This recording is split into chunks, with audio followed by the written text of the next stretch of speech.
आदी मन घेयाती, मन इंद्रियाचा राजा, सर्व भावे त्यासी पूजा. तुका म्हणे मन चंचल, हाती येईल गुरुचे बळ. नामदेव महाराजांनी गणपतीचा वर्णन करताना सांगितलेला आहे. तो गणपती आहे, पण गणपतीची स्थापना आपण करतो, त्याच्या पाठीमागचा दृष्टिकोन, त्याच्या पाठीमागचं साध्य काय आहे, गणपतीची स्थापना का करावी आणि गणपतीची स्थापना करण्याच्या पाठीमागे आपल्याला फलश्रुती काय असते. वास्तविक पाहता आपल्या धर्मशास्त्रानं 4 प्रकारची दैवत सांगितलेली आहेत. पहिलं जे दैवत आहे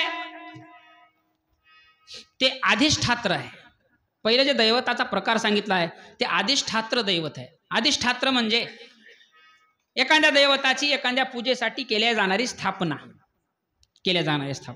समजा एखाद्याच्या एक गाव बसलंय, त्या गावामध्ये एक ग्राम दैवत असते, त्याला अधिष्ठात्र दैवत म्हणू. आणि गाव जर मोडलं, विस्कळीत झालं, गाव संपलं की ते दैवत बी संपलं. दुसरी गोष्ट, अधिष्ठात्र दैवतामध्ये वास्तुदेवता आहे. त्या वास्तूची देवता. घर बांधलं, घर जर रिकामी जागा असेल तिथे देवता आहे का? नाही. पण घर बांधल्यावर तिची वास्तू शांती करावं लागते, तेवढ्यापुरती ती वास्तू देवता आहे. ऐक नाही. घर जर मोडलं, भूकंपात गेलं, वास्तू देवता बी. किंवा ग्रह देवता आहे, त्या ग्रह देवतेमध्ये आपल्या घरामध्ये समजा हे देवत आहेत की नाही, ह्याला अधिष्ठात्र देवता म्हणा. एक प्रकार. दुसरा प्रकार सांगितलाय मृत्य देवता. मृत्य देवता म्हणजे तुम्ही आम्ही माणसं ह्या संसारारूपी जगामध्ये जन्माला आलाव आणि पुण्याईचं भांडवल जपायचंय, पुण्याईचं भांडवल वाढवायचंय. वाढून वाढून वाढून पुण्याई वाढल्यावर काय जण ह्याच देहाच्या माध्यमातून स्वर्ग लोकालाही गेलेले आहेत. पण तिथलची पुण्याई संपल्यावर पुण्याची पाऊटी सरे, मग इंद्रपदाची उटी उतरे, मग येऊ लागती माघारे मृत्यू लोका. मर्त्य देवता आपल्या कर्तव्यानं देव झाले, आपल्या कर्तृत्वानं देव झाले, स्वर्ग लोकाला गेले, पुण्य संपल्यावर खाली आले, म्हणजे ह्याला मर्त्य देवता म्हणावं. तिसरा जे प्रकार आहे नैमित्तिक देवता. काहीतरी निमित्तानं स्थापन केलेल्या देवता. काहीतरी निमित्तानं. त्याच्यामध्ये मग निमित्तानं स्थापन केलेल्या देवतामध्ये अनेक देव देवता येतात. इंद्र, चंद्र, गण, गंधर्व हे समजे देव येतात समजे. पण कालांतरानं हेला बी नाश आहे. किती नाश आहे हेला? कारण तुकाराम महाराजांना एका अभंगात सांगितलंय, इंद्राला बी संपाव. कारण इंद्रालाही मर्यादा आहे. दासबोधात सांगितलंय त्याचं आयुष्य, प्रत्येक देवदेवतेचं देवाचं आयुष्य सांगितलं. इंद्रालाही संपावं लागतंय. कधी? सर्वात जास्त आयुष्य कुणाचं? तुकाराम महाराजांना ब्रह्मदेवाचं सांगितलंय, पण त्याच्या पुढे आहे नामदेव महाराजांनी एका अभंगात सांगितलंय. ब्रह्मदेवाचं आयुष्य 2 परार्ध आहे. किती परार्ध? 2 परार्ध. ब्रह्मदेवाच्या एका दिवसात 14 इंद्र होते म्हणून. ब्रह्मदेवाच्या एका दिवसात 14 इंद्र आणि 2 परार्ध. आता 1 परार्ध म्हणलं तरी आपल्याला कळेल का महाराज? एकावर 17 शून्य म्हणजे 1 परार्ध. आपली उजळणी कुठपर्यंत?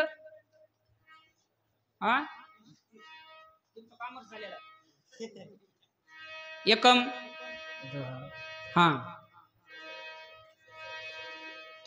मोजा बरं. एकम, दहम, शतम, सहस्र, दशस्र, लक्ष, दशलक्ष, कोटी, 10 कोटी, अब्ज, 10 अब्ज नाही सांगा. खर्व, निखर्व,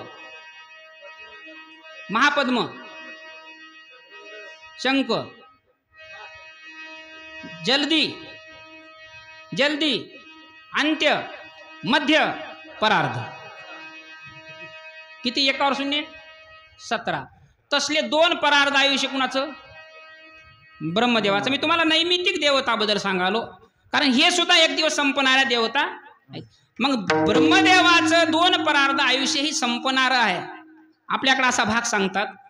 रावणाचं आयुष्य किती? 6 कोटी. 14 चौकड्या. नामदेव महाराजानं 6 कोटी, त्याला 14 चौकड्या माहिती. कसं म्हणायचं? कारण एका युगाचं आयुष्य, आता सध्या आपलं कलियुग चाललंय, आपल्या कलियुगाचं आयुष्य किती आहे? 4,32,000 वर्ष. द्वापार युगाचं आयुष्य 8,64,000 वर्ष दासबोधात आहे. त्रेतायुगाचं आयुष्य 12,96,000 वर्ष आणि कृतयुगाचं आयुष्य 17,28,000 वर्ष. 17,28,000 प्लस 12,96,000 प्लस 8,64,000 प्लस 4,32,000 एकूण. मोबाईल काढून गणित केला तर होतील एकूण 43,20,000 वर्ष. नामदेव महाराजांना प्रसिद्ध अभंग दिलाय. रावणाचं आयुष्य आहे 14 चौकड्या अलंकानाता 98 सहस्र राया दशरथा तेही गेले यमपंता मागे उरले ते कोण. 14 चौकड्या एका 4 युगाचं आयुष्य 43,20,000 गुणिले 14. घरी जाऊन करा गुणिले 14. 43,20,000 गुणिले 14 6,04,80,000 वर्ष. मी तुम्हाला माझ्या मनानं काही सांगत नाही. प्रसिद्ध अभंग आहे नामदेव महाराजाचा आयुष्याबद्दलचा. अरे मना तू शोक करीशी किती हे तो वायाची धन संपत्ती आयुष्य भविष्य नाही तुझ्या हाती हे सर्व अंती जाईजे. भक्त प्रल्हादाच्या बापाचं आयुष्य सांगितलंय नामदेव महाराजानं. भक्त प्रल्हादाच्या बापाचं त्याचं नाव काय हिरण्यकश्यपू. हिरण्यकश्यपूचं आयुष्य सांगितलंय. 1 अर्बुज 60 कोटी देखा 30 लक्ष 10 सहस्र देखा 709 मास मापा तया हिरण्यकश्यपा काय झाले. किती सांगितलं हिरण्यकश्यपूचं आयुष्य 1,60,00,000 वर्ष. 1,60,00,000 नाही 1 अब्ज 1,60,30,10,772 दिवस आयुष्य सांगितले नामदेव महाराजांनी. ऐका बरं त्याच्या पुढे आयुष्य सांगलं एका जणाचं. 14 कल्प मार्कंडेयाचे पडे महाराज. हेला माईक द्या एक. तरी लोम हर्षणाचा एक रोम झडे बकदाल ब्याच्या पुढे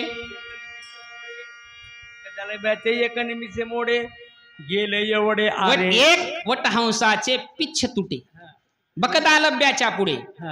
बकदाल ब्याचे आयुष्य तय वटहंसाचे तुटे पिच्छ तयाशी मृत्यू होता प्रवेश. एक कुर्माचा एक श्वास भ्रूशुंडीचा मरणांत भ्रूशुंडीचा तय एक दिवस कुर्माचा नामा म्हणे केशवाचा विठोबाचा पंत धरा. नामदेव महाराजांना सांगितलंय गणित लय अवघड आहे आणि त्याच्यामध्ये बी किती आपदा आहेत आणि त्याच्यात बी आपण किती उड्या मारतो आपण. आमचे गीते काका बैठकी सांगतात पाहिली बर मौरी त्याच्यात ती एक मौरी आणि त्याच्यामध्ये बसलेली वरी एक शेवटी शेंड्याला बसलेली एक मौरी उड्या माराल्या. मी देवाला मानित नाही. हा सांगा आपलं किती आहे. आपलं नामदेव महाराजात सांगणार देवा एवढं समजायचं आयुष्य समजायची गणना केल्यावर आपलं कुठंच काही नाही. आणि एवढे संपणारे आहेत. नामदेव महाराजाचं म्हणणं आहे हे संपणारे दैवत म्हणून ह्या दैवताचं मी नाव घेतलं नाही कारण हे नैमित्तिक देवता आहे. मग नाव घेतलं कुणाचं जे कालही होते जे आजही आहेत आणि जे उद्याही राहणार आहेत. त्या देवताचं नाव सांगताना महर्षी व्यासानं 5 देवाची निर्मिती सांगितली जे नित्य आहेत. त्याला देव पंचायतनं म्हणालेत. पहिलं भगवान विष्णू, दुसरा शिव, तिसरा गणपती, चौथं सूर्य आणि 5वी शक्ती. त्याच्यामध्ये गणपती ही नित्य देवता आहे आणि जी गणपती नित्य देवता आहे ती अनादी कालापासून आहे. अनादी कालापासून. मग सर्वात पहिला मान कुणाचा कुठलचंच चांगलं काम किंवा कोणचंही काम करताना गणपतीची पूजा केल्याशिवाय काम होत, लग्न करतानाही, गणेश घर बांधतानाही, प्रत्येक गोष्टीमध्ये गणपतीचा आहे. मग प्रश्न असा आहे, गणपती कुणाचा मुलगा? महादेव पार्वतीचा. आपलं ठोक उत्तर आहे. मग त्याच्या आधी नव्हता का? होता. तो अनादी आहे. आणि किती अनादी आहे त्याला काही ठाव ठिकाणा नाही. वास्तविक पाहता शास्त्रकारांनी तो गणपती आपल्या शरीरात दाखिला. पार्वती म्हणजे देहबुद्धी रूपी माया, गणपती म्हणजे बुद्धी. गणपतीचं मुंडकं छाटलं म्हणजे गणपतीचा अहंकार छाटला, आणि गणपतीचा अहंकार छाटला म्हणजे हत्तीचं मुंडकं गणपतीला बसलं. हत्ती हे शांततेचं प्रतीक आहे. ज्या दिवशी अहंकार रूपी मुंडकं छाटल्या जातंय त्या दिवशी आपल्या शरीरामध्ये शांतता निर्माण होते. आणि शांतता जर निर्माण झाली तर गणपतीनं शिवाचं स्मरण गणपती सहज करू शकते. शिव दिसते. आपल्या हृदयामध्ये तेच चाललंय प्रत्येकाच्या.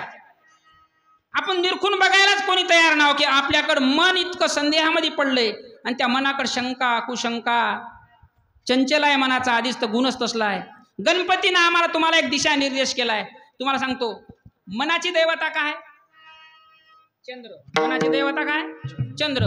गणेश चतुर्थीच्या दिवशी काय बघू नये? चंद्र बघू नये. कारण गणपतीनं चंद्राला शाप दिलेला होता. का?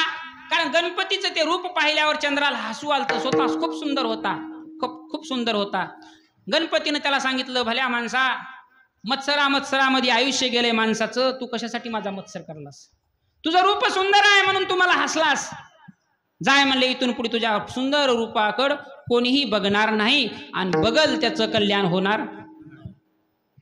काही माणसाला लई मत्सर आहे. काही माणसाला सुंदरतेचा मत्सर आहे, अभिमान आहे. काही माणसाला गुणाचा अभिमान आहे. काही माणसाला गाण्याचा अभिमान आहे. आमच्यासारख्या महाराजाला आम्ही बोलण्याचा अभिमान आहे. ऐकणाऱ्याला वाटतंय मी समजा कीर्तन ऐकलो त्याचा अभिमान आहे. पैसेवाल्याला पैशाचा अभिमान आहे. प्रत्येक गोष्टीमध्ये अभिमान आहे. आणि हे मत्सर आपल्याला बाजूला काढायला गणपती सांगते, बाबा, गणपतीच्या कुटुंबाचं जर वर्णन केलं तर महादेवाचं, गणपतीचं, पार्वतीचं, कार्तिक स्वामीचं, समद्याचं वर्णन करा. बघा तुम्ही, महादेवाचं वाहन काय? नंदी. पार्वतीचं वाहन काय? पार्वतीचं वाहन सिंह. नंदीचं सिंहाचं जमतंय का? वैरवर्ग आहे नंदीचं आणि सिंहाचं. बरं, गणपतीचं वाहन काय? आणि कार्तिक स्वामीचं मोर. मोराचं आणि उंदराचं जमतंय का? नाही जमत. नाही जमत. बरोबर. मग एक सांगा, प्रत्येकाचं जाऊ द्या, महादेवाच्या गळ्यात काय? साप आहे. आणि साप आणि उंदीर प्रत्येकामध्ये विकृती आणि प्रत्येक ह्याच्यात. पण तेही आम्हाला तुम्हाला दिशा निर्देश काय आहेत की आमच्या घरामध्ये हे समजे वैरवर्ग असतानाही एका गुण्या गोविंदानं नांद आलेत. आपल्याही गावात एक गाव एक गणपती बसला तर आपण ही गुण्या गोविंदानं नांदावं लागतंय. ही गणपतीची शिकवण आहे. विठाला विठाला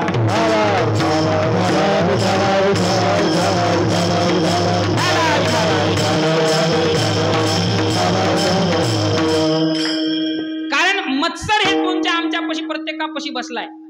ऐक ना, सांगताना म्हणतात की नाही, 2 कुत्री, 2 मिस्त्री आणि 2 शास्त्री, 2 बुवा, 2 जावा आणि 2 आवा. मत्सर भयानक आहे. भल्या भल्याचा पाठीमाग मत्सर. तुमचं माझं सोडा, तुमचं माझं सोडा. एका ठिकाणी जंगलामध्ये एक वाट सरून निघाला. एका ठिकाणी जंगलामध्ये एक वाट सरून निघाला. निघताना आंबरई लागली. उन्हाळ्याचे दिवस होते. सुगंध आंब्याचा पसरला. पाडाच्या आंब्याचा सुगंध येऊ लागला. आणि त्या आंब्याच्या झाडाच्या भोवती बरेच झाडं होते. नारळाचं बी झाड होतं. बाजूलाच द्राक्षाची बाग होती. बाजूलाच टरबुजाचं शेत होतं. केळी लावलेली होती. समधी बाग त्या ठिकाणी होती.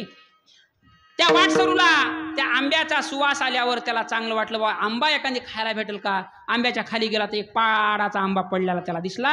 उचलला त्यानं आणि उचलल्या त्यानं खाला. जिभेला खूप मधुरता आली आणि मधुरतेमध्ये म्हणला, जगात खूप फळ आहेत पण आंब्यासारखं राजा फळ कोणतंच नाही. राजा फळ कोणतं नाही म्हणल्या नारळाच्या पोटात पाणी शिरलं. स्तुती. नारळाच्या पोटात पाणी शिरलं. आंबा लई चांगला हाय म्हणल्या बाजूला ते टरबूज शेत होतं त्यातलं टरबूज ताडकून फुटून गेलं.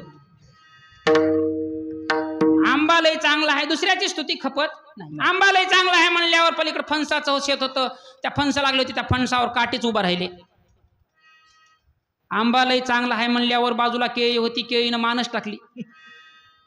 आंबा लई चांगला आहे म्हणल्या बाजूला द्राक्षाचं शेत होतं ते म्हणले काय करावं आपल्या शोभिवंताला आपण आंबटच राहिला. द्राक्ष लहान होऊन बसलं संकुचित झालं आणि एवढं समजायचं झालं पण बाजूला एक जांभळीचं झाड उभा होतं. मत्सर त्याच्या पोटात शिरला ते काळभर झालं. आपल्या प्रत्येकाच्या पोटामध्ये मत्सर शिरल्यावर काय होईल. मत्सर असा राक्षस आहे की त्याला तुम्ही जितकं द्वेष करा तितका ते वाढत चालते. एका दिवशी हस्तिनापूरून भगवान श्रीकृष्ण बलराम दादा सात्यकी हस्तिनापूरून द्वारकेला निघाले. निघता वाटमध्ये एक भला मोठा जंगल लागला. द्वारका दूर राहिली आणि रात्रीला एवढ्या मोठ्या जंगलातून मार्गक्रमण करत चांगलं नाही. मग भगवंतानं सांगितलं आणलेल्या शिदोऱ्या सोडा आणि इथंच आजचा मुक्काम करा. सात्यकी म्हणला एवढ्या जंगलात मुक्काम करणं म्हणलं तर धोका आहे म्हणले. काय नाही म्हणले आपण असं करू 3 जण आहो. एक प्रहर एकानं जागायचं एक प्रहर एकानं जागायचं एक प्रहर एकानं जागायचं. सात्यकी म्हणला मी समजापेक्षा लहान आहो म्हणला. शिदोऱ्या सोडल्या समजा खाल्या म्हणले पहिला प्रहर माझ्याकडं. विना घ्या म्हणल्यावर आहे की नाही आपलं विना घेताना पहिल्यांदा समजा पुढे कोण येते माहिती आहे तुम्हाला. कीर्तन संपलेला असते 11 वाजलेले असतात आणि ते काय लेकर पोरवलीच हुशार असतात बघा. त्याचं म्हणणं की पहिलं झोप नाही तर 1 घंटाभर घेऊन निभल्यालं बरोबर. आणि समजात मोठी कस्टडी कुणाची ते साखर झोपेमध्ये 2:30 वाजतात की नाही ते काकड्यावाले लोक येण्याच्या आधी हे बाकीचे समजे निघून जाते त्यानं कारण ते झोपच तशी असते. सात्यकी हुशार होतं त्याचा पहिला नंबर दिला. 9 ते 12चा टाइम पहिला प्रहर त्यानं जागायचं ठरलं. बलराम दादा भगवान श्रीकृष्ण झोपले आणि अशा अवस्थेमध्ये सात्यकी जागा होता. भला मोठा एक राक्षस त्या ठिकाणी आला आणि त्यानं विचारलं म्हणले सात्यकीला म्हणले तू मला साथ दे मी त्या दोघाला खाऊन घेतो. तू मला साथ दिलास तर. सात्यकी म्हणला बा बैमानी होईल मी तुला साथ देणार नाही. म्हणल्या त्या राक्षसानं एक रठ्ठा मारला धरून त्याला. सात्यकीनं त्याला दुसरा रठ्ठा मारला. रठ्ठा मारल्या ते वाढलं मोठं झालं. जसं सात्यकी एखादी रठ्ठा मारालाय तसं ते मोठं व्हालंय. जितकं मोठं झालं तितकं सात्यकीला त्यानं मारत राहिलं. करता पहिला प्रहर 9 ते 12चा निघून गेला. मारून लालबून तोंड झालं. तोंड सुजून गेलं आणि 12च्या टाइमला बलराम दादाला जाग आली. बलराम दादाला उठिलं आणि सांगितलं बा म्हणला तुझ्याकडे आता इथून पुढे. सात्यकी झोपला. जे त्याच्या संग घडलं बलराम दादा जागा असताना तेच राक्षस पुन्हा आला आणि त्याला सांगितलं बघ दोघं मया हवाली कर तुझी माझी मैत्री. बलराम दादा म्हणला मी असताना दोघाला हात लाव बरं. हात लावायला गेल्या बलराम दादाने त्याचा हात धरला. राक्षसानं एक रठ्ठा बलराम दादाला मारला. बलराम दादा पहिलेच बलवान होते. बलराम दादानं आपला नांगर काढला आणि त्याला मारायला सुरुवात केली तर राक्षस भला मोठा वाढू लागला. एक ऐका बरं वाढू लागलं राक्षस. बलराम दादाला त्याचं सूत्रच कळायला तयार नाही. जसा रठ्ठा माराव तसं राक्षस मोठं व्हालंय आणि मोठा झालेला राक्षस बलराम दादाला मारालय. असं करता 12 ते 3चा प्रहर संपला. बलराम दादानाही सात्यकी सारखाच मार खाला. शेवटी बलराम दादा म्हणला माझी बारी संपली आणि झोप लागली दोघायलाही. भगवान श्रीकृष्ण ब्रह्ममुहूर्तावर 3ला जाग आली आणि भगवान श्रीकृष्ण उठल्यावर शेकोटी पेटली. थंडी वाजू लागली. शेकोटीला भगवान श्रीकृष्ण बसले. तोच राक्षस पुन्हा आला. आल्यावर भगवान श्रीकृष्णाला म्हणला दोघायला हवाली कर मजीन तुझी मैत्री.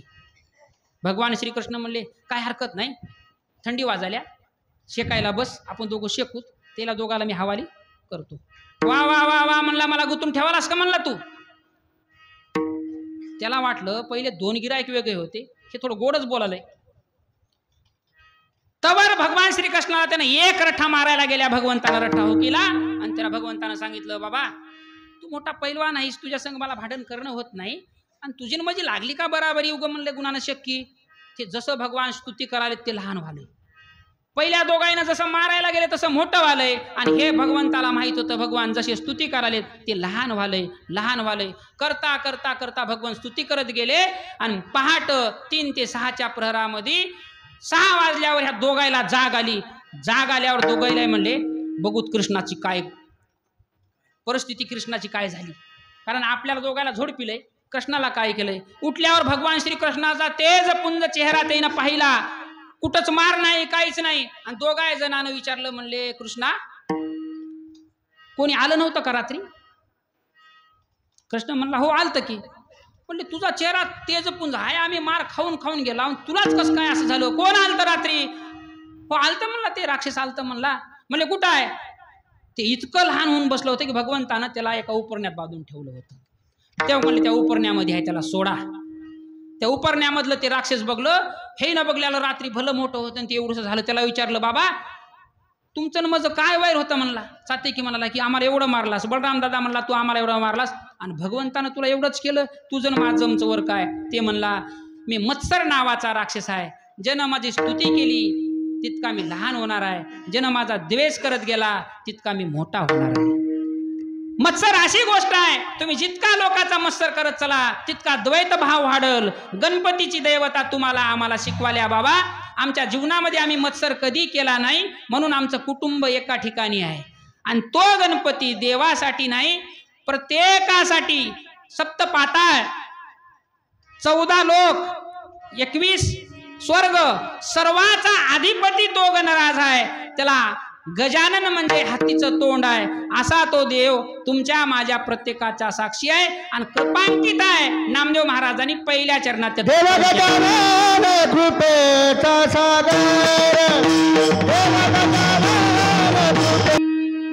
गजानन कृपेचा सागर, कारण तो कृपा करणारा आहे. आणि कृपा ह्या शब्दाचा अर्थ आहे ज्या दिवशी आपल्याकडं समाधानाची उच्च पातळी निर्माण होईल त्या दिवशी आपल्याला कृपा झाली आपण समजावं. कसल्याच प्रकारची आसक्ती, कसल्याच प्रकारचा क्रोध, कसल्याच प्रकारचा लोभ आपल्या जीवनामध्ये राहणार नाही. त्या दिवशी आपल्याकडे निरंतर चिरंतन समाधान साठल्या जाईल. ती कृपा करणं म्हणजे समाधान. आणि आज प्रत्येक माणूस कशाचा असुसलेला आहे? समाधानाचा असुसलेला आहे. समाधान नाही माणसाला. किती तरी असलं तरी समाधान, किती तरी राहावं आपल्यापाशी समाधान नाही. मग नामदेव महाराजचं म्हणणं आहे की जो समाधान देणारा आहे, मी कुणाला नमस्कार कराव? त्यालाच नमस्कार कराव, पाया त्याच्याच पडाव. आपण भले असेल त्याच्या कुणाच्याही पाया पडतो, पण पाया कुणाच्या पडाव माहित आहे का? पाया कुणाच्याही पडू नाही. पडाव कुणाच्या? तुकाराम महाराजांनी एका अभंगामध्ये 13 माणसाच्या पाया पडाव म्हणून सांगितलं. 13 माणसाच्या. कुणाच्या पडाव? नमो उदासीन झाले देह भावा, आळविती देवा तया नमो. ज्याची देहावरची आसक्ती संपली अशा माणसाला नमस्कार करा. जे देवाचं भजन पूजन रोज करालय अशा माणसाला नमस्कार करा. आणखीन कुणाला नमस्कार करा? नमो तीर्थपंते चालती तयाशी. ज्यांना आपल्या गावातून तीर्थयात्रेला निघालाय, देवाला निघालाय, वारीला निघालाय त्या माणसाला नमस्कार करा. पंढरपूरच्या वारीला निघालेल्या वारकर कोणचाही असू द्या हो, आपण काय करतो? रस्त्यात पाया पडतो त्याच्या. पंढरीच्या लोका नाही अभिमान, पाया पडे जण एकमेका. तीर्थयात्रेला जाणाऱ्याचा नमस्कार करा. येती त्याशी बोळविती तया नमो. त्याला बोळून घरी येणाऱ्याला नमस्कार करा. कुणाला नमस्कार करा सांगाले त्यानं. नमो तया संत वचनी विश्वास. ज्याचा सद्गुरु वचनावर विश्वास आहे, ज्याचा साधूच्या वचनावर विश्वास आहे अशा माणसाला नमस्कार करा. नमो दास्य गुरुचे भावे करीती तया नमो. ज्यानं गुरुचं दास्यत्व करायला आहे त्याला नमस्कार करा. कुणाला नमस्कार करा? नमो माता पित्याचे पालन. आई वडिलाची ज्यानं सेवा करायला आहे त्याला नमस्कार करा. त्याला नमो वचन वदे सत्यतया नमो. ज्यानं आपल्या वाणीतून हमेशा खरं बोलतंय त्याला नमस्कार करा. कारण वाणीचं भूषण सत्य आहे. श्रीमंतीचं भूषण दान आहे. आकाशाचं भूषण सूर्य आहे. कमळाचं भूषण भुंगा आहे. मनाचं भूषण मैत्री आहे. कुळाचं भूषण चारित्र्य आहे. आणि ह्या समजाचं भूषण नम्रता आहे. जगामध्ये नम्रता सर्वात मोठी आहे. कुणाला नमस्कार करा? ज्यानं रोज खरं बोलायला त्याला नमस्कार करा. आणखीन सांगा, नमो जाणे आणि काचे सुख दुःख, ज्याला दुसऱ्याचं सुख आणि दुःख कळाले अशा माणसाला नमस्कार करा. नमो तहान भूक जाणे तयासी, त्याला लोकांची तहान भूक कळाल्या अशाला नमस्कार करा. पुढे सांगालेत, परोपकार नमो पुण्यवंता, परोपकारी जीव आहे त्याला नमस्कार करा. पुण्यवान माणसाला नमस्कार करा. ज्यानं स्वतःचं इंद्रिय दमन केलंय त्याला नमस्कार करा. नमो दमित्या इंद्रियाशी, तुकाराम महाराज शेवटच्या चरणात माहित, तुका म्हणे नमो हरीची आदासा, तेथे सर्व इच्छा पुरतील. 14 माणसं सांगितले. 14 माणसाला नामदेव महाराज म्हणाले, मी दुसऱ्याला नमस्कार केलो नाही, गणपतीला नमस्कार केलो, करू नमस्कार तयाप्रती. आता ऐका, मग जी गणपती आपल्या गावामध्ये बसली, गणपतीची देवता बसली, बरं बसिताना आपण महाराज किती प्रकारची पूजा आहे? षोडशोपचार विधीची पूजा आहे. षोडशोपचार विधीची गणपतीची स्थापना षोडशोपचार विधीने जर झाली तर सद्गुरूच्या माध्यमामध्ये आपण 1.5 दिवसाच्या गणपती बसीला किती घंट्याची पूजा आहे? 1.5 घंट्याची पूजा आहे. 1.5 घंट्याची. त्याच्यामध्ये प्राण ओतावं लागतंय. प्राण ओतल्यावर त्याच्यात चैतन्य निर्माण होईल आणि त्याच्यातलं चैतन्य 11 दिवस आपण त्याच्यापाशी पूजन चांगल्या पद्धतीने केलं तर जमलं. आणि त्याच गणपतीला नेऊन जर डीजे वाजून लावून टाकलं तर मग किल्लारीचा भूकंप केव्हा झालता? किल्लारीचा भूकंप अनंत चतुर्दशीच्या गणपती फेकून आले, दारू पिऊन फेकून आले आणि पहाट ते उमरगा गावच गेलं. कारण जी देवता सुख देणारी आहे, दुःख हरण करणारी आहे, विघ्नाचा नाश करणारी आहे, कशी आहे ती? सुख करता दुःख हरता वार्ता वार्ता विघ्नाची नुरवी आणि पूर्वी प्रेम कर पाजयाची, सर्वांगी सिंदूर उटी शेंदुराची. मग एवढी दैवता आपल्यापाशी असताना आपण तिचा बिभत्स स्वरूप करालो, विकृती निर्माण करालो. बरं झालं आपल्या गावात 8-9 वर्ष झालंय, नाही तर बघा आता डीजे लावून नाचल्यावर लहान लहान लेकरं नाचालेत. ते निस्ते नाचालेत का? नाचालेत बघले की आपण, मग नाचालेत निस्ते नाचतेत का? आता ते पुढे भविष्यात झाल्यावर. आणि तुम्हाला सांगतो, एक पायंडा जर पडला, मोठ्या माणसाचं काम काय गावातल्या, एक चांगला पायंडा पडायला बराच वेळ लागतंय आणि मोडायला काही वेळ लागत, पण चांगला पाडला. पण आपलं कसं आहे माहित आहे का? आजा गेला पंजा गेला, बाप मसनी गेला, देखत देखत ना तू पंतू तोही तैसा झाला. आजा तसाच गेला, बाप तसाच गेला, मी तसाच जाणार आहो, येणारे नातू पण तुम्ही तसेच जाणार आहे. आपला ठेवा काय? असं नाही. कसं आहे बघा, एकाच्या घरी पिढ्यान पिढ्याची शिकवणी होती, पिढ्यान पिढ्याची. पहिल्याच्या काळामध्ये आता सारखे मास्तर नव्हते ना. आपल्याच गावामध्ये बघा की पहिला काय शिकवायला कुठले मास्तर खाजगी, आणि ते शिकविताना एका मास्तराकडं त्याच्याकडे ते शिकवायचं हे होतं.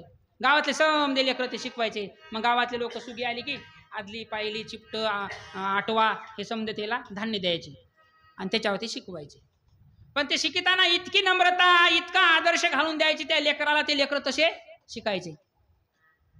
एखाद्या घरी अशी शिकवणी होती आणि ती शिकवणी असताना, ते शिकवित असताना त्याच्या बाकीचे समजे ज्याला 1-2 मुलं होते त्या शिक्षकाला ते अवलोकन करत होते की बा आमचा बाप काय करायलाय. तुम्हाला सांगतो, घरामध्ये बाप काय करायलाय, माय काय करायला, कोण बघतंय? लेकरं बघतात. रोज किती भांडालेत, कशा शिवा द्यालेत, कुठल्या कुठल्या पुस्तकातल्या काढल्यात शिवा, कोण बघतात? लेकरं बघतात. मी म्हणा गेलो, माऊली म्हणायत काय माहित महाराज, येथ वडील जे जे करीती तया नाव स्वधर्म ठेवीती, येर ते अनुष्ठिती ती सामान्य सकळ. गावामध्ये तरुण पोरं लहान लेकरं बघालेत गाववाल्याला की मोठे मोठे काय काय करालेत, कुठं कुठं पत्ते खेळालेत, कुठं कुठं डीजेच्या पुढे नाचालेत, काय काय करालेत, हे बाकीचे अवलोकन करालेत.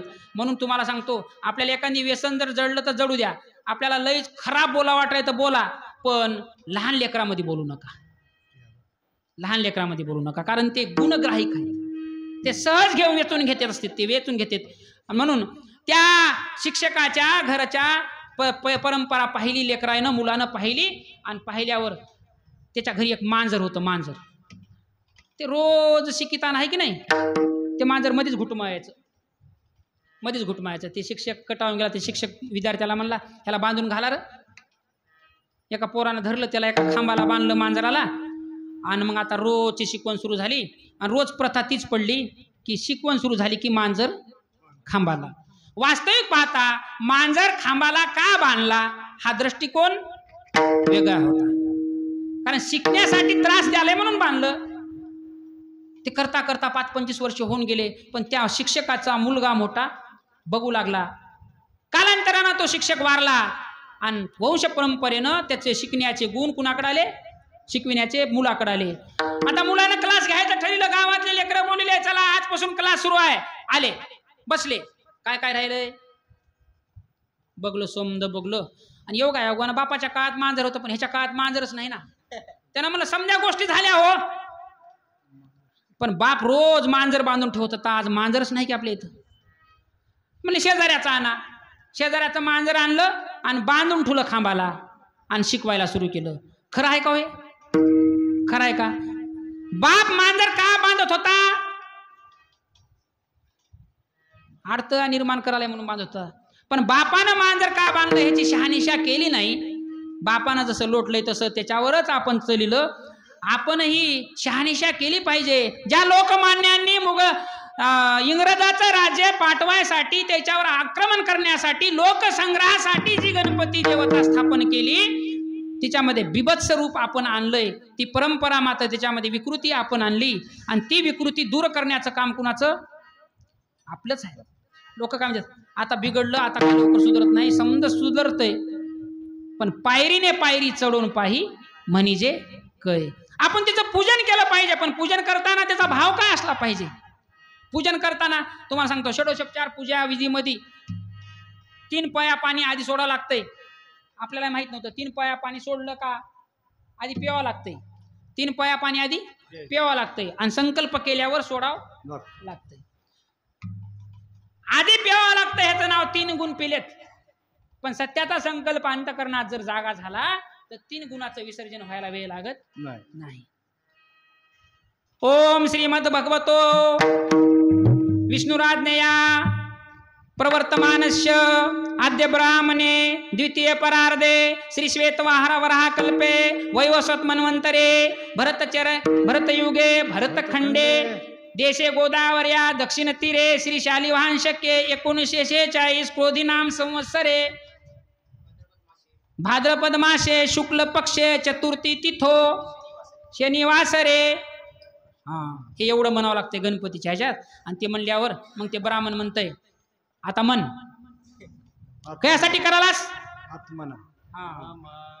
मम आत्मन पुराणोक्त फल प्राप्त्यर्थ सकल पीडा परिहारार्थे सहकुटुंबानां सहपरिवाराणां क्षेम स्थैर्य आयु आरोग्य हे समद प्राप्त होण्यासाठी मला गणपतीची पूजा करायची. थोडं बारकाई नाही का?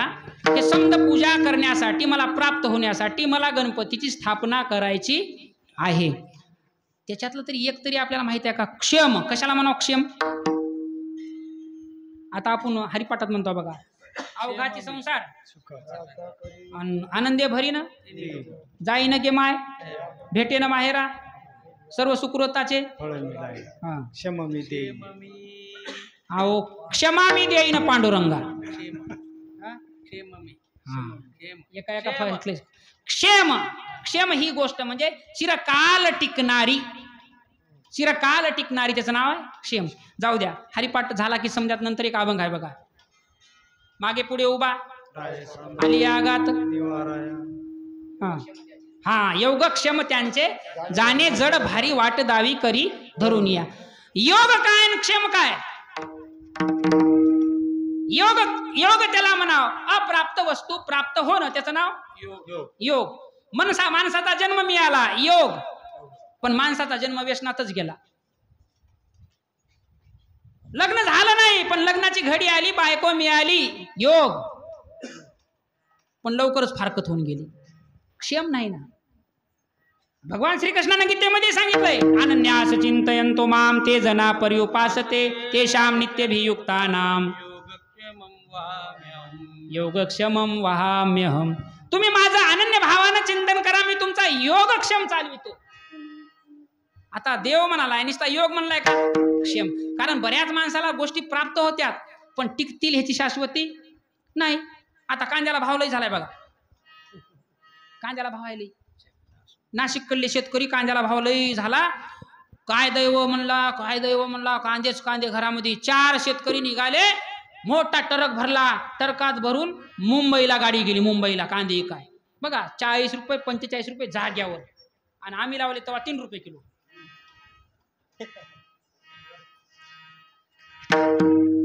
टरक भरून मुंबईला गेला आणि टरक भरून गेल्यावर त्यालाही वाटलं नाही एवढा भाव आहे म्हणून. मुंबईला गेल्यावर पैसाच पैसा आला, पैसाच पैसा आला. आता पैसा आल्यावर उन्मत पण आहे ते माणसापासून. पैसा आल्यावर उन्मत पण आहे ते. जे बंडला आले थैल्यामध्ये बंडल टाकले ते ना. आलते कशानं? हा, टरकानं आलते. ते म्हणले जाऊ दे रे, आता कोण टरकात जाणार आहे? हो, काय ना टरकात जायचं म्हणले, कारच करूत आपण. त्याने म्हणलं जाऊ दे, त्या खटाड्यामध्ये कशाला जावं. कार केली त्या बिचाऱ्यानं, नंबर 1ची क्रिएटा कार केली. आणि कार केल्यावर चौघही, ती एक जण ड्रायव्हरपाशी बसलं, 3 जण मागं बसले. आणि एक जण म्हणाले आपल्याला एवढी अपेक्षा नव्हती पैशाची म्हणला, पण गेलं की म्हणला दना दना दना बोर हाणतो म्हणला, पाणी लागतंय म्हणला, शेताला समजा कुंपण ओढून घेतो म्हणला आणि शेती नंबर 1 करतो, कांदे लावतो म्हणला. दुसरा म्हणालाय तुला तरी आता पाणी आहे, मला तर पाणी बी आहे, पण आता मी काय करतो म्हणला, पटकुन्या आधी गेले की सोलर आणतो, हे समजा आणतो, समजा गोष्टी करतो, मनाच्या म्हाड्या बांधायला. तिसरा म्हणालाय आता मी गावात राहायच ना, घर शेतातच बांधतो. आणि चौथा म्हणालाय तुमचं समजा आहे म्हणला, मी तर शेती बी करतो म्हणला, आणि गेल्या 10 कोकणी म्हशी घेतो म्हणला. गाडीमध्ये बसले, कसाऱ्याचा घाट लागला आणि कसाऱ्याचा घाट लागले, गाडी चढायला लागली. ह्याचं बोलणं चालू आहे. ड्रायव्हर हुशार होतं. गाडी कसाऱ्याच्या घाटाला थांबली आणि गाडी फेल झाली. फेल झाली म्हणल्या ड्रायव्हरनं सांगलं बाबा कसाऱ्याचा घाट चढायला तयार नाही. कसला आहे कसाऱ्याचा घाट? गाडी महाग येतोय. ते ड्रायव्हर म्हणलं पटकून या उतरा, आणि गाडी ढकला, नाही तर गाडी आपण खड्ड्यात जातो समजे. त्यानं ब्रेकवर पाय ठेवलं, 2 जणाला गाडी ढकलायला लावली. गाडी जागचीच हलणार. काय राजे हो म्हणला, कसाऱ्याचा घाट आहे, तुम्हाला गाडी हलत्या का म्हणला ही? मला उतरा खाली. 2 बी पटकुन्या उतरले. तेवढ्यात पैशाची थैली गाडीमध्ये. 4 बी गाडी ढकलू लागले. ड्रायव्हरनं गाडी पंक्चर झालीच नव्हती. गाडी जे स्टार्ट केली, गाडी जे पुढे निघाली,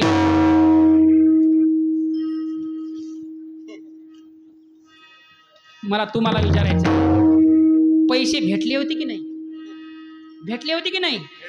टिकले का? टिकले. तसंच आहे आपल्या जीवनात. आपल्याला नसलेल्या गोष्टी प्राप्त होत्यात पण टिकत नाहीत. आणि गणपतीच्या पूजेमध्ये मागतो आपण, मला क्षेम दे, टिकल का? नाही. तीच गणपतीची पूजा झाल्यावर उत्तर पूजन करताना म्हणताव, ते ब्राह्मण म्हणतंय हे समजा मी केलंय असं म्हणणोक मंत्र पुष्पांजली म्हणताना म्हणताव, कायेन वाचा मनसेंद्रिय वा बुद्ध्यात्मना भात करोमि यत् समर्पयामि नारायणाय समर्पयामि. कायेन वाचन बुद्धीनं मनानं ह्या शरीरानं मी तुझी पूजा केली देवा. पण उत्तर पूजन करताना ते म्हणतंय, काय म्हणते महाराज? हा, हे समजा मी केलं नाही. काय म्हण? न मम. काय कर? मी केलं नाही. न मम. एवढं करून बी मी केलं नाही, हे शब्दानं तर आलंच पाहिजे, पण परेमधून आलं पाहिजे. आणि परेतून जर आल्यालं न मम म्हणजे ती देवाला आवडणारी पूजा आहे. आणि तसली जर पूजा केली तर माझ्यावरचे संकट गेल्याशिवाय राहत नाहीत. अभंगाचं दुसरं संकट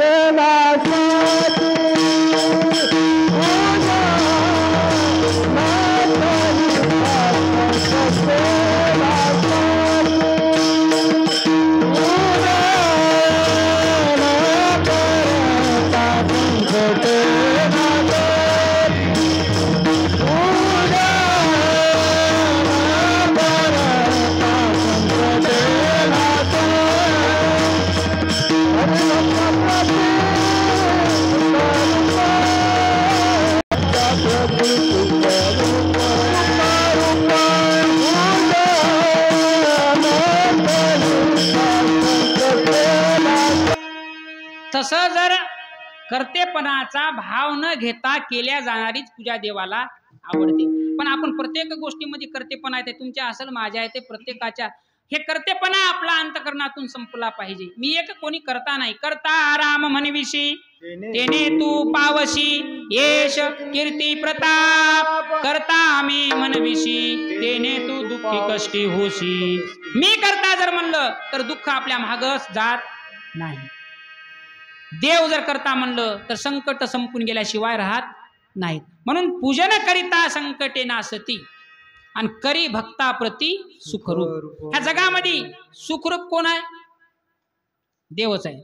सुखरूप ऐसा तुझ्या कोणी सांगा, माझ्या पांडुरंगा सारिका तोच भगवान सुखरूप आहे. आणि जो स्वतः सुखरूप आहे त्याला अनन्य भावानं जर आपण शरण गेलं तर सुख प्राप्त नाही का होणार? होणार आहे. ऐका, गणपतीला समजा जास्त काय आवडते? मोदक आवडते. कसे असते ते? हा, मोदक कसे करतात? मोदक कसे करतात बरं बायाला सांगा, विचारा.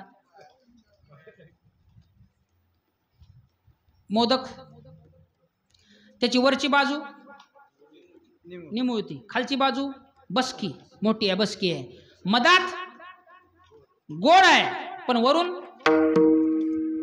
टणक आहे. टणक आहे, वरून टणक आहे. मोदक वरून टणक असते, मौन असते. आणि दुसरी गोष्ट, मोदकावर खुणा आहेत. खुणा किती आहेत बघलाय की नाही मोदक तुम्ही? मोदकावर खुणा आहेत, वरून 5 खुणा आहेत. ते मोदक तुम्हाला आम्हाला गणपतीला का आवडतंय? कारण त्याच्या मधात गोडवा आहे पण त्याच्या वरी खुणा आहेत 5. काय याच्या? पृथ्वी, आप, तेज, वायू, आकाश, प्राण, अपान, व्यान, उदान, समान, शब्द, स्पर्श, रूप, रस, गंध, कान, डोळे, नाक, जीभ, त्वचा, वाणी, पाय, हात, गुदद्वार, शिश्नद्वार. कारण हे समज कशात भरलंय? 5 भूताचा आणिला उसना, शेकी ज्याचा त्याला देणे लागे. कारण हे 5 मोदक, 5 खुणा असलेला मोदक म्हणजे मनुष्याचं शरीर. 5 मनुष्याचं शरीर आहे पण वरून हे टणक दिसतंय, पण आतलं आत्मतत्व म्हणजे गोडवा आहे.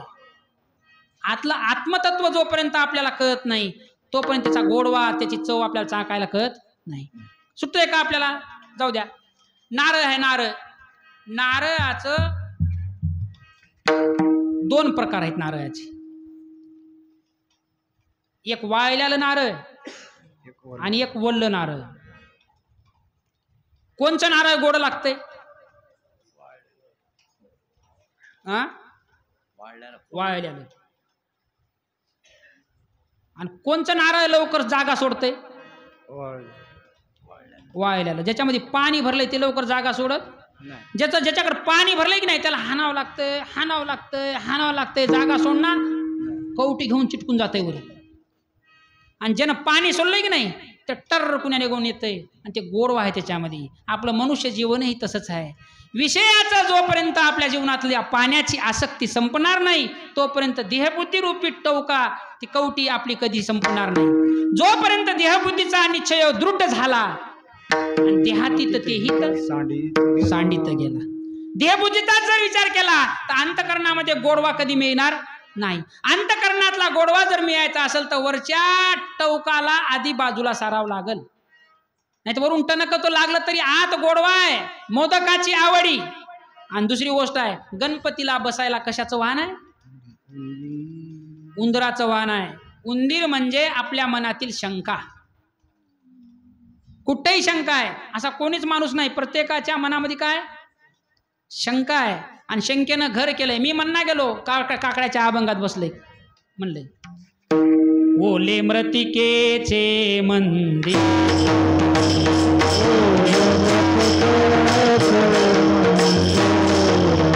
आत 6 जण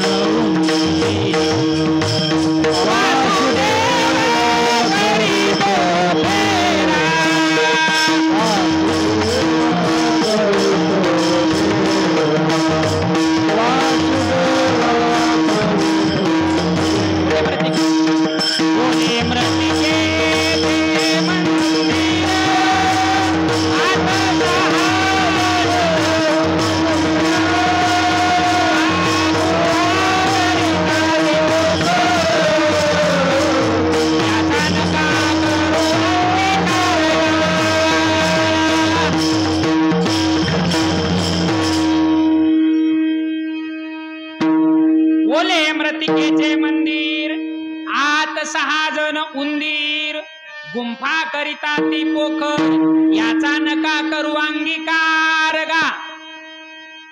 कारण हे उंदीर आहेत की नाही आपले गुंफाकर आहेत. कोणते कोणते आहेत? काम, क्रोध, लोभ, मोह, मद, मत्सर. हे उंदीर बसलेत आपल्याकडे आणि हे आपल्याला जाग्यावर हलू द्यायला तयार नाहीत. कधी कधी कामाची तृप्ती झाली तर लोभ येतय, क्रोध येतय. कधी कधी लोभाची तृप्ती झाली तर क्रोध येतय. कधी कधी क्रोधाची तृप्ती झाली तर मद येतय. कधी कधी मदाची तृप्ती झाली तर मोह येतय. आणि कधी कधी हे समजेच तृप्ती झाली तर मत्सर येतय. एका मागे एक बसलेत आणि गणपतीला माहित होतं की या समद्याला घेऊन बसणारा उंदीर म्हणजे मी त्याला पायाखाली घेतलंय, त्याच्यावर आरूढ आहे, मी बसलंय. ते जगाला सांगालेत की हे समद्याला बाजूला कोणी काढू शकत? कोण म्हणतंय असं? बरेच लोक म्हणतात हो परमार्थ काम बाजूला काढावं लागते, क्रोध बाजूला टाकावं लागते. टाकला होता एका जणानं. कुणा? हा जमदाग्नीनं. मग जमदाग्नी ऋषीला वाटलं मी क्रोध टाकून देतो, आता मला काय घोर नाही. तुम्हाला सांगतो हे जेवढ्याला तेवढं पाहिजेत बरं. जेवण समद घेतलंय, पोळी घेतली, भात घेतला, भाजी घेतली, वरण घेतलं, समद नंबर 1 सात्विक जेवण आलंय. पण सोबतीला काय काय राहते? एकीकून चटणी हिरव्या मिरच्याची, एकीकून वाळल्या मिरच्याची, एकीकून लोणचं राहतंय. आता हे किती राहतंय? ते बाकीचं मीठ राहतंय, हे किती राहतंय? थोडं. जेवणाला जितका आडमुठ भेटला हे बाकीचं समजाच ठेवून दिलं. पहिल्यांदा लोणचंच खायलंय, नंतर चटणीच खायलंय, हिरवं मिरचूच खायलंय, बाकीचं समजत राहिलं. ती भांडारी म्हणली जेवणार काय बराबर? कसं असतंय बघा, कधी कधी स्वयंपाक करणारी बी चांगली आहे पण जेवणारा आडाने भेटलंय. कधी कधी जेवणारा खूप चांगलं भेटतंय पण करणारी नाही. हा माऊलीनं वर्णन केलंय का वही मला आठवणा गेलंय. हा रसज्ञ आणि जेवणारे आणि उदारत्व आणि सुग्रहिणी आणि उदारे. कारण बाई सुगरण बी आहे आणि उदार बी आहे. सुगरण बी असली पाहिजे ना उदार तर असली तर जेवणाऱ्याला मजा आहे. नाही सुगरण आहे कंजूस आहे, काय करते जेवणार? तसं आहे, काहीच नसतंय. मग तुम्हाला सांगालो की ते समद खाताना किती खावं लागतंय ह्याचं ज्ञान ज्याला आहे त्या जेवणामध्ये रसज्ञता आहे. त्या जेवणामध्ये आज चविष्ट जेवण लागतंय. हे जसं आपल्याला जेवताना लोणचं किती खावावं, चटणी किती खावावं हे कळतंय, तसं जीवन जगताना काम कुठं वापरला पाहिजे, क्रोध कुठं वापरला पाहिजे, लोभ कुठं आला पाहिजे, मत्सर कुठं आला पाहिजे हे वापरायला जमलं पाहिजे. ह्याच्या संग असताना आपल्याला मनुष्य जन्माचं सार्थक होतंय. ह्याला बाजूला काढून जमत नाही. गणपती तुम्हाला आम्हाला सांगायला मी ह्याला बाजूला काढलं नाही, ह्याला खाली घेतलंय. ह्याला खाली घेतलंय म्हणून माझ्या जीवनामध्ये आनंद आहे. आपण बी ह्याच्या सोबत राहिलं पाहिजे. जमदाग्नी ऋषीनं क्रोध सोडून दिलता तर एका सहस्रार्जुन नावाच्या राजानं जमदाग्नीला मारलं होतं. मग परशुरामानं निक्षत्रिय केली पृथ्वी. हे सहज नाही, हे समजा गोष्टीचं अवलोकन आपण केलं पाहिजे. आणि त्याच्या पुढे सांगालेत देव दिकाला इंद्रा चंद्राला समद्याला एका राक्षसानं फार त्रास दिला आणि त्रास दिल्यावर हे समद्या लोकांना भगवान विष्णूचं आव्हान केलं. भगवान विष्णूचं आव्हान केल्यावर सांगितलं सिंदूर नावाचा राक्षस आम्हाला त्रास द्यालाय. भगवान विष्णू म्हणला मजा बी हातात नाही ह्याला मारायचं, कारण ह्याचं हे गिराईक लई मोठं आहे, ह्याला मारायचं जर असेल तर तुम्ही समद्यानं गणपतीचं स्तवन करा. आणि समद्या देवादिकानं त्या सिंदूर राक्षसाला मारण्यासाठी गणपतीची पहिली स्थापना केली, गणपतीचा आराधना केली आणि गणपतीकडे मागणी केली आम्हाला या संकटातून वाचवा. त्या गणपतीनं सिंदूर नावाच्या राक्षसाचा वध केला. त्याला सिंदूर नाव का होतं?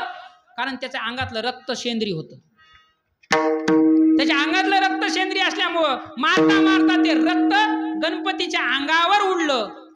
पण मरताना ते राक्षस म्हणला मी तुझ्या हातानं मरालो पण माझं नाव अमर राहिलं पाहिजे असं वाग. काय हरकत नाही म्हणले, तुझं रक्त माझ्या अंगावर पडलंय, इथून पुढे माझी पूजा करताना ज्यानं शेंदूर वापरला त्या दिवशी माझी पूजा सफल आहे. म्हणून गणपतीला काय वापरावं? शेंदूर वापरला पाहिजे. त्याचं नाव अमर राहिलं त्या राक्षसाचं. त्याला सिंदूर नावाचा राक्षस होता. आणि नामदेव महाराज मी म्हणालेत कसा आहे? तिसऱ्या चरणामध्ये. नाम म्हणे देव. तिसऱ्या चरणात महाराजांनी की बाबा त्याला सिंदूर वर्ण म्हणतो, त्याला उंदराचं वाहन आहे. हे प्रत्येक कोण्याही साधू संतांनी देवाचं महात्म्य वर्णन करताना अनेक ठिकाणाहून अभंग निर्माण केले. पण निर्माण करताना तुम्हाला काय घ्यावं लागतं हे महत्वाचं आहे.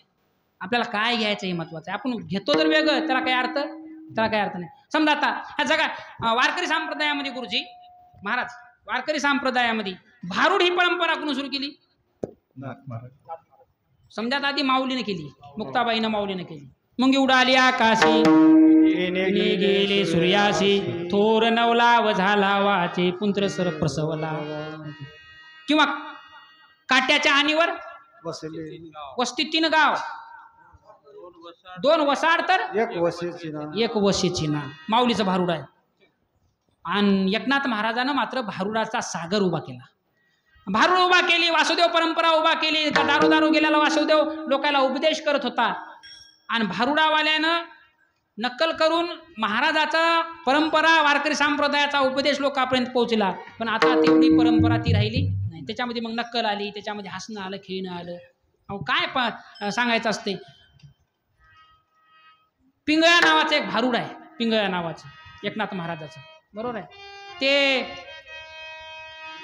तुम्हाला आम्हाला दिशा निर्देश करते की बाबा माणसाचा देह आहे, माणसाच्या देहामध्ये एक ही वरची बाजू आहे, ती बाजू म्हणजे ब्राह्मण आहे, ही बाजू म्हणजे वैश्य आहे, आणि खालची बाजू म्हणजे शूद्र आहे. आणि ते सांगत असते की बाबा प्रत्येकाला एक मरणाचं लक्षण तुम्हाला आम्हाला दिसत असते. नाथ महाराज सांगतात की आपलं मरण आपल्याला कळतंय म्हणून. आणि ते कळत असताना काही लक्षण येत असतात. मग कधी कधी कुत्रे रडतात, कधी कधी घुबड घुमतय, कधी कधी त्या पिंगळा वरडतात. कशा वरडतात मन की रे? पिंगळा महाद्वारी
खोटे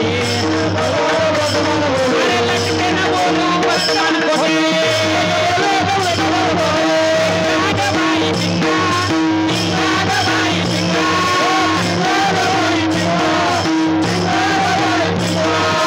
अवघा धांगर धिंगा अवघा धांगर धिंगा अवघा धांगर धिंगा अवघा धांगर धिंगा अवघा धांगर धिंगा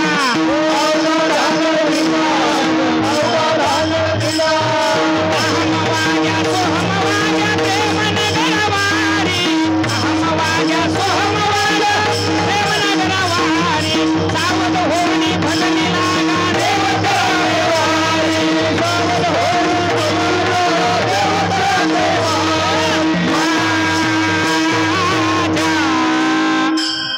माझा मल्हारी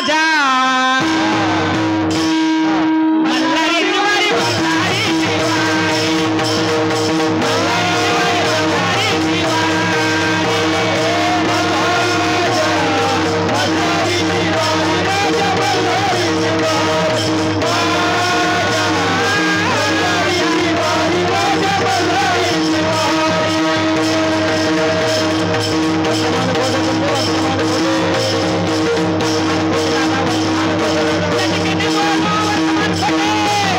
मल्हारी शिवारी राजा मल्हारी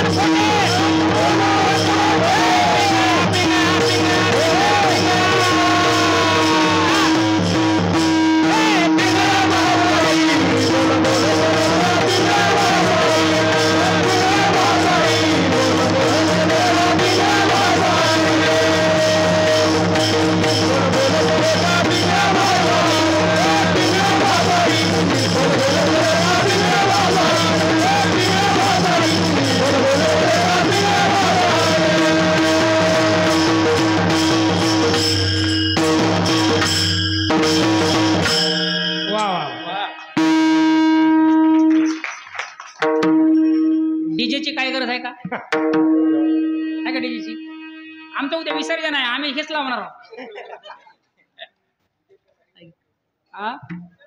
तेलाच घेऊत की मग ह्याच्या काही गरज नाही कारण संप्रदाय इतका सुंदर आहे पण त्या प्रत्येक संप्रदायानं आपली पथ्य मर्यादा समजा ठेवू नये ह्याचं बिभत्स स्वरूप कधीही दाखिलं नाही दाखविणाऱ्यानं दाखवायची कोशिश केली पण हे उपदेश करत असताना ते सांगतात नाथ महाराज बाबा पाटील बुवा म्हणजे हे शरीर आहे पाटील बुवा म्हणजे हे शरीर आहे ते मला एक दिवस चिठ्ठी येईल बा तुला पाटील बुवा तुम्हाला एक दिवस चिठ्ठी येईल आणि ती चिठ्ठी येणं म्हणजे ते लक्ष्य नाहीत मरणाचे हे जरी नाही ऐकालं तरी दुसरा येईल आणि एक दिवस तर ते शेवटी बा काय घेऊन जाईल एकाच नारदीने बा तिथं आमचं काय जाईल ऐकायला नाही तर ज्याच्या त्याच्या हाती आहे कर्तव्याचे माप हे सुंदर गणपतीचं महात्म्य असू द्या कोण्याही देवाचं असू द्या सांगताना प्रतीकाच्या रूपामध्ये साधू संतांनं मांडलं सांगलं लोकांपर्यंत पोहोचविलं असा तो देव आहे त्या देवानं कुणाची अवहेलना केली